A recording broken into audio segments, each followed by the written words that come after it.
Now, Anna, does Jank know that you're using his show, TYT, The Young Turks, to promote your now canceled show?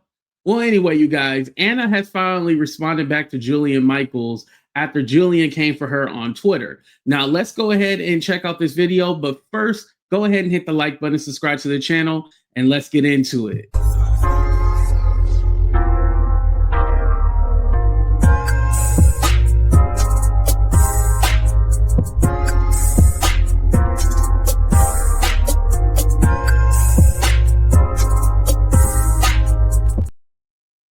All right, you guys. So before we get into Anna's video, let me go ahead and read you what Roid Rage said. That's her real name. Anyway, so this is what Jillian Michaels said. She said, I want to address why I chose to step out of the most recent segment, Her Take. I have sat through many conversations that were highly critical of Israel, and I've never shied away from hearing different viewpoints on legitimate topics. However, I do not want to participate in discussion that center on unfounded conspiracy theories that could inadvertently stoke the fires of anti-Semitism. How do you say that word, y'all? Anti-Semitism. That's what I'm trying to say, y'all. They overuse that word so much, I should know how to say it, right? I think it's dangerous, irresponsible, and not something I'm willing to participate in. I expressed deep concern prior to the show with the other hosts, but when it became clear that the segment would proceed despite my objections, I felt the best choice for me was to leave the segment. Then she responds to Anna, which we're going to check out this video. She said, to Anna Kasparian, I have publicly sung your praises. I fought for you to get the job on Her Take. Oh, damn. Not you fought for her to get the job. For you to make this shitty YouTube post for clicks is sad. I posted it below for you, which is weird. Why would you promote something that she disrespects you on? But anyway, hope those AdSense dollars pay you the money you're after, because, you know, that's been the contention that Anna is doing all of this for money, right?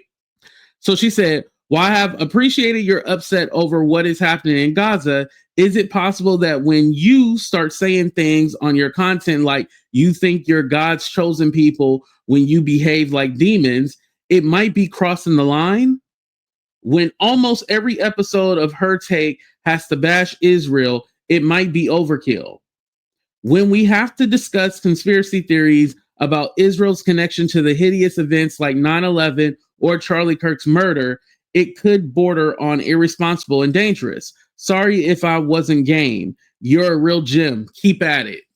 So, yeah, that was Jillian, what she had to say about Anna Kasparian. Now, Anna does actually address this in the video, so let's go ahead and take a listen to it right now. You ready? Well, as you just saw from that video, Jillian Michaels, who co-hosts Her Take along with me, Amy Dangerfield, and Lindy Lee, quit with her and essentially did so while we were live. Rose. Now, keep in mind, Jillian Michaels was the lead host of that show, so she abandoned it while we were airing live. And I want to explain exactly what happened from my point of view, while doubling down on what I believe about some of the rumors and some of the theories floating around about Charlie Kirk's assassination and these allegations that Israel, played a role in his assassination. Now, I want to be very clear right off the bat. I do not believe that there is any evidence drawing a direct connection between Charlie Kirk's assassination and Israel. As everyone knows. And the funny part is that the girls were just bringing up, or the hosts, they were just bringing up the topic of the conspiracy theories, not that they believed them. But Jillian got so mad with all that roid rage and started, allegedly, and started just going off. And it's all like, whoa, they weren't saying that. But, again, I am not someone who holds back when it comes to criticizing Israel, but I think the truth matters. And if there's no evidence, I just think it's super irresponsible to, preemptively place blame on Israel for Charlie Kirk's assassination. That's crazy. Now, that is an entirely different story from what I have talked about on this show, And that has to do with what Charlie Kirk was personally experiencing in regard to Zionist pressure in the last few months of his life. Now, when I'm referring to that Zionist pressure, I'm specifically talking about the fact that apparently behind the scenes, and Charlie Kirk himself confirmed this in a conversation with Megyn Kelly, he felt that he was being smeared as an anti-Semite, which he clearly wasn't, because of the fact that he included Dave Smith and Tucker Carlson at the America Fest, conference. And during that conference, Dave Smith, debated somebody on Israel, and I thought it was a great debate. I enjoyed it. Two things. So one, we do know that Charlie was saying, how come you can talk about America, but you can't talk about Israel. He was talking to Megyn Kelly. That clip has been going viral. And so from that clip, people have suggested that he was getting pressure from Israel. And again, not Israel exactly, but somebody connect. You know how we have AIPAC here who donates to different candidates and stuff like that. Some kind of organization connected to Israel. Basically, that's who was funding him. That's what the rumor has been. And then Tucker Carlson, of course, gave that speech in which he, floated the idea that Jeffrey Epstein was a Mossad asset. Okay. So I think that if you're going to be part of a group of people, and as Charlie Kirk very much was, that purports to want to be inclusive of all points of view, debate all points of view, not try to censor people because of wrongthink, then yeah, you should be inclusive of voices like Tucker Carlson's. I mean, he's one of the top conservatives in this country in terms of media. And Dave Smith, who is not as big as Tucker Carlson, but he's been really making a name for himself by debating this very issue. And so I love the fact that he included those voices, but apparently some of the donors behind Turning Point USA did not feel the same. Okay, fair enough. Now, the segment that we were doing, okay, about the conspiracies, yes, did mention the conspiracy about Israel allegedly, having something to do with Charlie Kirk's assassination. Every single person on that panel said that they do not believe it. But that was getting conflated with something else. And the conflation had to do with the pressure that Charlie Kirk was facing. So as this conversation was happening, people are speaking over each other. It's pretty chaotic. And I thought in real time, what was going on was that Jillian was under the impression that we're about to throw Israel under the bus as the assassins. And that she was conflating that with the story that I do believe has credibility, and that's that Charlie Kirk is facing pressure from, Zionist donors. Okay. But then upon reflecting on this Her Take segment, I realized that no, Jillian wanted to not deny that story as well. And I disagree with that wholeheartly. So according to Jillian's statement, she didn't want to talk about it at all. She objected to the whole thing. Nothing about Israel, nothing about Charlie Kirk. She didn't want to talk about it. Wanted to basically convey that Kirk was still very much supportive of Israel, which is absolutely true. Take a look. He is saying he's being criticized for giving an audience to people like Dave Smith. He's not saying that he is changing his mind and thinks the Jews are evil. No, he wasn't changing his mind. But I want to be real clear here. No, but I think this is dangerous, and I want to be deadly accurate if we're gonna have this conversation. So that's what he was talking about. It's about the fact that Dave Smith, he gave him an audience at Turning Point, and he was being criticized for having people who didn't agree, like Tucker, on the stage. He wasn't saying, I have changed my mind here and I'm being attacked. So basically, he's getting this pressure from donors, which led to that meeting in the Hamptons with Bill Ackman, because Bill Ackman apparently wasn't happy with it either. But you guys also have to understand that there is a trend now with young conservatives who are not supportive of Israel or not as supportive as previous generations. So at this point, I'm under the assumption that we're all on the same page, because you just heard Jillian Michaels repeat what I believe, right? That Charlie Kirk was facing backlash. He didn't like the backlash. He was public about the fact he didn't like that backlash as he was speaking to Megyn Kelly on her show. Okay, fair enough. Now, at one point, the claim that pro-Israel donors had offered Kirk and Turning Point a $150 million cash infusion as a way of influencing him came up. And, Jillian thinks that the claim is spurious, and I haven't seen hard evidence. For now, there have been rumors about that, but she is right that there isn't hard evidence of it. And she was very stuck on this point. Okay, so let's take a look at that part of the conversation. Where's your proof that $150 million was offered from Bibi Netanyahu? No, I'm referring. Where is the proof? Please do not get it. No, because I didn't want to cover this, and you guys insisted. And I told you cover the. I'm gonna rip you apart. Where is the proof? We're not saying that Bibi Netanyahu We're really offered not saying $150 million. Jillian, so we're not. Okay, so what we're reporting on is now they're in the marketplace. What they're saying. This is a discussion that's happening literally everywhere. We would be remiss if we didn't cover it. It's a week old, this conversation. It's over a week. Still that prevalent. Is a week old. It's still going on, Jillian. Okay, well, nevertheless, where is the proof that actually happened? I just said, according to this guy's reporting, he was offered 150 million. Okay, That was also corroborated by Candace. It was corroborated by Candace, and not only that, by Nick. And also okay, listen, I like Candace. She has people from his own team have said he has not seen her in years. And yet last year they were on tour together. Okay, no one has reported that Benjamin Netanyahu personally has offered or had offered Turning Point USA $150 million. There was reporting that pro-Zionist donors offered a cash infusion and that Charlie Kirk rejected that, along with Benjamin Netanyahu's trip. He offered a trip for Charlie Kirk to visit Israel again. Now, we all know what those trips to Israel. You know, I realized something. The reason why Anna hasn't, quote unquote, made it, because, you know, Anna has tried to do her own show or her own thing. One, because she's very unlikable. Two, because she's boring. And three, because she takes forever to get to the point. Are all about. It's basically re-education camp. Don't you know better than that? You shouldn't be critical of, I mean, he wasn't even really all that critical of Israel, to be honest with you. He didn't want to invade Iran. I obviously agreed with him on that. But for the most part, I saw him constantly defending Israel. It has now gotten to a point where the ongoing slaughter in Gaza is too difficult to defend. So I think he was starting to find himself in a very uncomfortable position where you have the donors pressuring him to continue defending Israel at any and all costs. But you also have young conservatives who see what's going on, and they're moving further and further away from being as. And here's the thing, Charlie Kirk has said horrible things about the people of Palestine. Like, he wasn't some kind of guy who was like, oh my God, this is so wrong because of what they're doing. He honestly did not care. The problem was that he was getting pressure from his constituents and the people that actually like Turning Point, all like, you're too pro-Israel, like what's going on here? And so he was getting backlash for that. It wasn't that he had some kind of change of heart. And I think people are confusing it like he was having some kind of change of heart because of what was going on. No. He didn't care about them. He cared about what his people were saying, the fans of Turning Point, more than the starvation, the genocide, all that. He didn't care about that.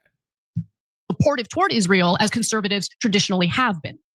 Okay, so at this point, honestly, I lost patience. And the reason why I lost patience is because of exactly what you heard in that video. We're having a conversation. We are discussing what various people are saying, what various reports are alleging. You have to get through the presentation of the story and what the various people are saying before we can all weigh in on what we think and what our analysis is. But we never even got there. Okay, Amy is trying to present everything. As she's trying to present everything, she keeps getting interrupted. Jillian already has in her mind what all of us think about all of these issues without ever hearing what we think about any of these issues. And when I heard her look at Lindy, who I've gotten into many arguments, heated arguments with, when she looked at Lindy and said, I told you I didn't want to talk about this, and if you did talk about it, I was going to rip you apart. That kind of threat is unacceptable. It just is. I have had all sorts of moments on that show because of the fact that I have many disagreements. The whole point of that panel is to have various perspectives represented. We get into debates all the time. There have been moments where I have felt disrespected, not by Jillian, to be fair. And there have been moments where it's been, 3 versus 1, or, in the case of Adam Sosnick joining us, it was, basically 3 versus 1 because Amy wasn't really attacking me as we were debating Israel. But I never threatened anybody, and I never told anyone that I'm going to rip them apart. So at this point, I lose my patience, and I want to clear the air because I'm still at. And here's the thing: what you mean, like you're gonna rip somebody apart? Like, listen, that whole set would have been flipped upside down because don't you physically threaten me. It's one thing we're having a debate, but to physically say you're going to tear me, because what does that mean exactly? Like you were gonna beat her up? Like I would take it as a threat, and especially with all that roid rage, I'm taking that as a. This moment under the impression that Jillian is conflating 2 different stories, okay? The conspiracy about Israel allegedly assassinating Charlie Kirk, which is ridiculous, and then the other story about the pressure that Charlie Kirk was facing. So I attempted to clear the air. Get a load of this. There are 2 things being conflated right now. There are conspiracy theorists who think Israel killed Charlie Kirk. They have yet to provide a shred of evidence proving that. Done. End of story. We're not talking about that. I am talking about something entirely different. No, we're not. Hold on. Let me finish my thought. Okay, the real issue here is that before most people even knew that Charlie Kirk was dead, you have Netanyahu giving multiple interviews talking about how, using the moment for his own political purposes, like the fool that he is. Let me finish my point. Him killing Charlie Kirk. Did I not just said that? I literally just said, let me finish my point, Jillian, because none of us can finish the damn point without someone else jumping down your throat. I don't think that Israel killed him because there's no evidence of that. But I had a problem with Netanyahu exploiting an assassination in this country for his own political means and purposes and lying about the nature of his relationship with Charlie Kirk. I clear the air. Very specific. I repeated twice in the video you just saw that I don't think Israel is behind Charlie Kirk's assassination. Okay, but things still got out of control after that point. And it's just, I don't understand it. Well, actually now, with Jillian being the host, she's the lead host, right? The other ones are but she's like the lead. Kind of like you know how The View has Whoopi Goldberg? She's kind of like that role, but she's supposed to be like the main character. That's why she's centered in the middle. And so she's the one supposed to lead the topics and really take control. This was something that she couldn't control. And so that's what it really was. And it was like, how dare y'all question me or bring this up and think that you're going to run my show? That's what Jillian is thinking. I already figured it out. Did y'all figure it out? Thinking about this in retrospect, I do understand it. So at this point, in my opinion, I just think what Netanyahu did, like before most people even realized that Charlie Kirk was already pronounced dead, like the same minute that Trump announced that Charlie Kirk had passed, you have Netanyahu doing some of the most detestable garbage commentary about who he believes killed Charlie Kirk. Okay, he goes on Fox News. I want you to take a look at that video. This is what I was referring to. He certainly didn't invite the violence, the horrible violence that tried to silence him. And this is a worldwide problem. The people on the the extremes, the Islamists, the radical Islamists, and their union with the ultra progressives, they often speak about human rights. They speak about free speech, but they use. So he was blaming Islam, the Muslims, and he was blaming the progressive, the left. That's who he's blaming. And mind you, this is somebody from a whole foreign entity already putting it out there that, oh yeah, it was the Muslims and it was the left who did it. Come to find out, it was not. It was one of his own, one of the gropers, right? Gropers or groper. That word is so weird. One of those freaks. That's who it was. And another fellow Caucasian. There you go. Violence to try to take down their enemies, whether it's President Trump, who's been almost assassinated twice, or they try to kill me here too. So let me understand something. It is so below the belt and so unacceptable to prematurely blame Israel for an assassination when there's no evidence. And I agree with that take. How is it okay for the prime minister? This isn't just some random person online. This isn't some rando conspiracy theorist on X. This is the prime minister of Israel exploiting a tragic moment in American history for his own political purposes to spread hate and propaganda about Muslims. Because God forbid the leader of Israel ever miss an opportunity to exploit a tragedy in the United States for his own purposes, as he did in the aftermath of 9/11, by the way. This is who Netanyahu is. I'm never, ever going to be silenced by anyone in calling out how detestable and disgusting that was. Now, if Jillian disagrees with me on that, she could have had a conversation about it, but that's not what happened. This is what happened. Because Charlie Kirk didn't like Netanyahu, just like any warm-blooded American shouldn't. Netanyahu is a bad guy. And he wanted to make it seem like, no, we were all great. We were good. We had a great relationship. Little did we know behind the scenes, there was a lot every of pressure show ends up Netanyahu. being about how do we bash Israel. This is not for me. I'm not interested in this. Okay, I love you know. guys. I know. I'm sorry. Let's be good. I have Let's be good about zero precious interest Israel. Let the in country commit every genocide. show Yeah. doing this. Okay. Zero. I think you guys are fundamentally disagree with you about like every show doing this. I'm sorry. Cool. So can we continue the conversation? Yeah, let's. Okay. And you wanted to do it anyway. Let's finish the last topic. All right. All right. Wow. Okay, guys. So again, to clarify. Just like I said in my other video, this is the most exciting this show has ever been. Nobody watches it. I know I don't watch it. Like I said, I seen the clip on X. Like I didn't even think this came on YouTube anymore. Like it sucks. Let's just be honest about it. This is the most exciting news that came out of this show. So, hey, Anna, soak it up. I don't think Israel did it. I'm sorry. It is not some angelic country. It's a foreign country, and we have the right to be as critical of a foreign country as we want. We have the right to be as critical of our own country as we want. That's my take. And upon reflecting on that moment and the fact that the actual lead host of the show quit the show live on air because she's so offended that we're critical of Israel, that was not only unprofessional, it was disrespectful to everyone that was involved in producing the show, working on the show. I traveled from Los Angeles to Florida to host the show. That was disrespectful beyond words, unprofessional beyond words, period. That was basically taking a big crap on all of us live on air because she allegedly doesn't like that we're too critical of Israel. Let me just say something. I will be as critical of Israel or any country as I want. We have a production meeting prior to every taping, every live show. She's part of those production meetings where we decide what the stories are. I take detailed notes to make sure that we're all on the same page. We all know what we're going to discuss. At no point during that production meeting did she push back on the idea of discussing this particular topic. The day before the show. Okay, so she's claiming that there was no objections or anything because remember we read Jillian's statement. Jillian, I know y'all be like, you called her Julian. I don't give a damn what that lady named. But anyway, she said that she objected, but obviously Anna is saying no, there's no objections. As she typically likes to do, she tried to change the entire rundown, or at least add some weird Islamophobic story about how like, oh, there's a Muslim person or a Muslim leader in Texas or something who is going to Muslim-owned grocery stores and calling them out for their hypocrisy because they're selling pork items. What? I don't care. Right. I mean, you have conservatives protesting abortion in front of abortion clinics. This is America. Wakey, wakey. This is what religious liberty is. Religious people get to protest, things that they don't agree with as it pertains to their religious doctrine. Yeah. But some weird hyper-local story that's specifically meant to demonize Muslims, no, she wanted to do a quick rapid fire round where we talk about those stories without any debate. And I said, no, that's a story that's worthy of debate. So we didn't add it, literally a day before our show. And what she said there, it was just so clear. It wasn't about reporting what was correct, what was incorrect, what had actual evidence behind it, what didn't have evidence behind it. She just didn't like that we were being too critical of Israel. A few weeks ago, she was trying to encourage me to sign on to a debate on the show with Coleman Hughes, who had just put out a piece denying that there's mass starvation in Gaza. Okay.